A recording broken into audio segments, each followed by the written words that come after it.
Hey, what is up, YouTube? What is up, Christianology fam? We got Candace Owens. Destroying the black culture is too negative narrative. Let's get to the video. So, congrats on your movie. Thank I know it you. takes a lot of effort to put stuff like that out there. Let me see. So, I know you've spoken on like toxic black culture and all that stuff.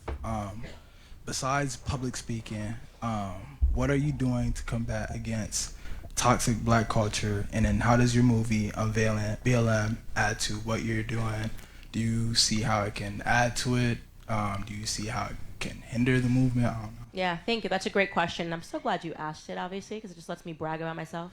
Um, so the thing that the media never tells about anybody, and it is so infuriating that they ever say about me, is that it's just like Candace is just critiquing Black America, and then they just strip away everything that I do for Black America. I run a charity. It's called Blexit.com. It's a successful charity, and we are in 39, actually now 41 states. You can go on to Blexit.com, and you can see what we are doing in these inner cities. We have after-school programs in which we pick up these children that are in disadvantaged districts, and we bring them so that they can learn different ideas, and so that their parents don't have to worry about them being on the streets. Aside from after-school programs, we run summer camps for these children so that they have somewhere to go, so that their parents don't have to worry about them being on the streets. Aside from just complaining about BLM and all the destruction that it brought to inner cities, we raised over $100,000 and gave it. We picked black businesses that had been destroyed in the George Floyd riots, and we gave it to them.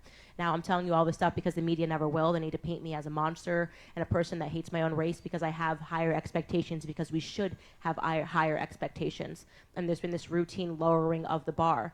In terms of the documentary, my purpose in producing that film was that I never thought that there was a more toxic narrative for Black America than the George Floyd story and the lies surrounding it. And I wanted to do that film in a compassionate way, because after speaking to his roommates, I felt sad. This was a man that was struggling with drug addiction. Drug addiction is something that probably every single person in this room can relate to. Somebody in your family, a cousin, a brother.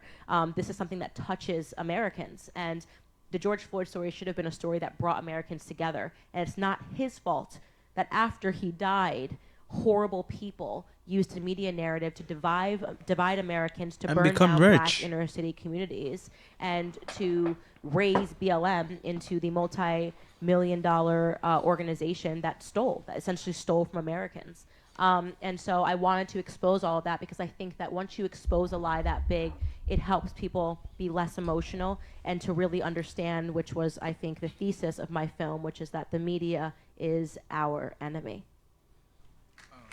So then, what can I do to add to what you're doing?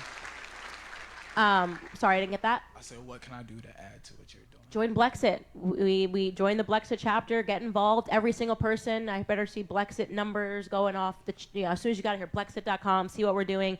And it's an organization that's it's small pocket donors that give $1 a month that allows us to do what we do and to actually make a difference. And it's honestly it's the best part of what I get to do, other than going home to my children. All right, thank you, Candace. We love that. Thank y'all for watching. Make sure I hit the subscribe, like, comment if y'all want. Love y'all. Peace.